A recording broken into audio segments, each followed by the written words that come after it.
Assalamualaikum, selamat datang di channel Cerita Misteri, tempat di mana cerita-cerita misteri dan menarik yang akan membuat kita terpesona. Hari ini kita akan membahas tentang sebuah kisah yang sangat menarik tentang cerita dendam di Kampung Jahanam. Sebuah cerita yang penuh dengan misteri, kejutan, dan ketidakpastian. Mari kita saksikan bersama. Sebelum kita lanjut, jangan lupa like, komen, dan subscribe agar kami makin semangat membuat cerita-cerita misteri berikutnya. Terima kasih. Bab ke-17. Saya terima nikah dan kawinnya Rati Indari binti Idris Salam dengan mas kawin uang sebesar 100.000 rupiah dibayar tunai. Ucap Adan lantang saat ijab kabul. Bagaimana para saksi? Sah? Sah. Kompak para saksi mengesahkan akad nikah Adan dan Rati. Tak lama kemudian, saya terima nikah dan kawinnya Rini Indira binti Idris Salam dengan mas kawin uang sebesar 100.000 rupiah dibayar tunai. Ucap Hussein tak kalah lantang dari Adan. Sah. Alhamdulillah. Siang itu mereka sah menjadi suami istri di mata agama, belum di mata hukum.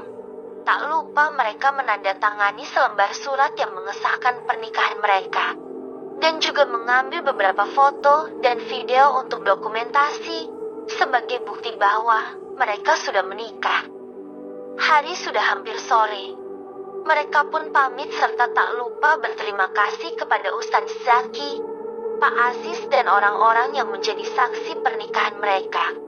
Tak lupa memberikan amplop sebagai tanda terima kasih ke Pak Aziz sudah membantu menikahkan mereka. Walaupun pernikahan ini hanya di atas kertas, demi melancarkan apa yang sudah direncanakan sebelumnya. Tak ingin kesorean mereka pun pamit dan segera kembali ke kampung.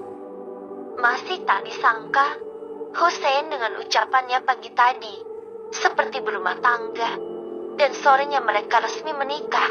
Sungguh ucapan memang adalah doa batinnya. Motor terus melaju. Tak lama kemudian sampailah mereka di gapura kampung itu lagi. Seperti biasa masih dengan hawa mencekamnya, sore itu mereka memutuskan untuk singgah kembali ke rumah Kades Rituan. Sampainya di sana, ada wanita cantik sedang duduk di teras bersama Pak Ridwan. Tanpa berlama-lama lagi mereka pun segera turun dari motor dan menghampiri dua orang itu. Assalamualaikum, Pak Ridwan. Saya kembali lagi untuk melaporkan bahwa saya dan Adan sudah menikah hari ini. Dan bukan hanya kami berdua yang menikah hari ini, Hussein dan adik saya juga sudah menikah. Ini buktinya. Tanpa basa-basi lagi, Rati langsung memberikan 2 lembar fotokopian surat pernyataan nikah mereka. Tak lupa juga menampilkan foto-foto ijab kabul mereka tadi. Melihat itu Pak Ridwan mematung. Matanya membulat menelisik setiap lembar kalimat yang tertulis di surat itu. Dan benar ada tanda tangan Pak Aziz di sana. Sial. Batinnya, wanita cantik tadi hanya tersenyum kepada mereka dengan senyuman yang berarti. Kalau Bapak sudah lihat semua tertera jelas di sana, saya permisi, assalamualaikum. Tanpa berlama-lama Rati pun pergi dari sana, diikuti oleh Adan dan Rati serta Hussein. Hati Rati kepalang dongkol dengan semua perlakuan Pak Ridwan selama ini, mulai dari cara bicaranya yang terkesan cuek dan bernada tinggi, serta sikap ketidakpeduliannya saat ibunya hilang dulu. Semua itu membuat Rati hilang respek terhadap kepala desanya itu. Mereka pun kembali menaiki motor dan menuju ke rumah. Pak Ridwan hanya bisa memandangi motor mereka yang melaju makin menjauh. Siapa sangka niat ingin memisahkan, malah mereka justru lebih cerdik dari perkiraan. Hahaha, anak-anak bau kencur.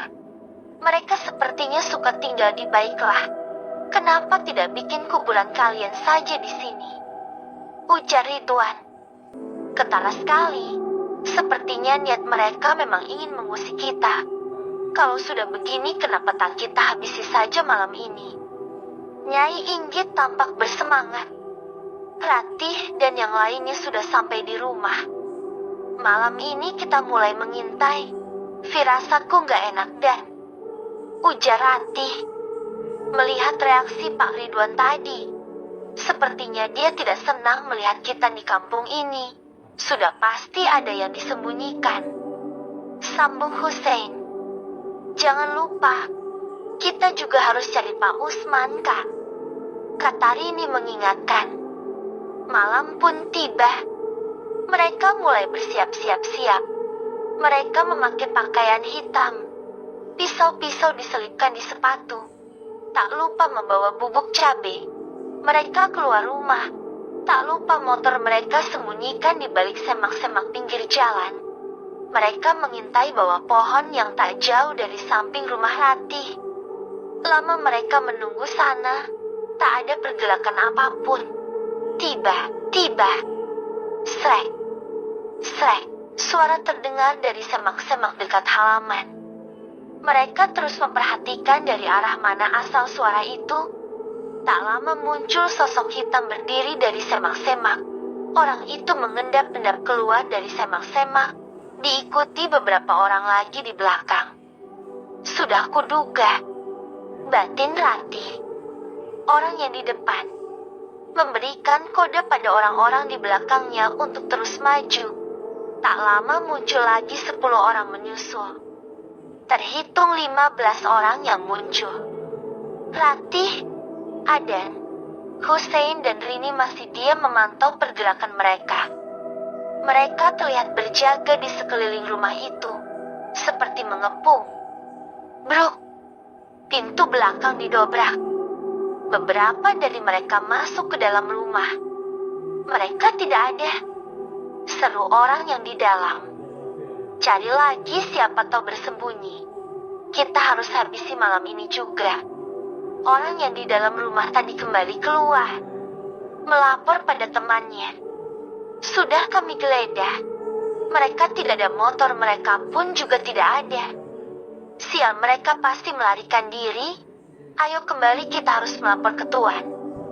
Melihat buruan mereka tidak ada, mereka pun kembali. Ratih mengangguk memberi kode pada yang lainnya, dan mereka langsung paham.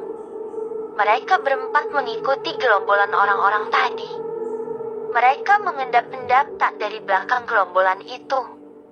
Orang-orang itu pergi menuju kebun karet yang berada di belakang rumah Ratih. Orang-orang itu mulai menghidupkan senter sebagai penerangan.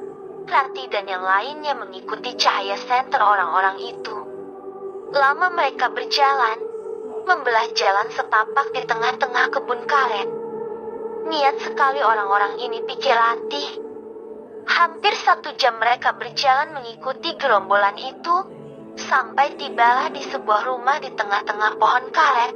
Terlihat obor disangkutkan di kiri kanan dindingnya. Orang-orang itu masuk ke dalam bangunan rumah yang berukuran cukup besar itu. Hussein dan Adan langsung mengendap-endap mendekati dindingnya, bermaksud untuk menguping pembicaraan mereka di dalam. Apa? Mereka tidak ada, bagaimana bisa? Suara pria familiar terdengar dari dalam. Tidak salah lagi, itu Kades Ridwan. Kami sudah memeriksa dan mencari ke dalam rumah itu. Tapi hanya ada barang-barang mereka, Tuan.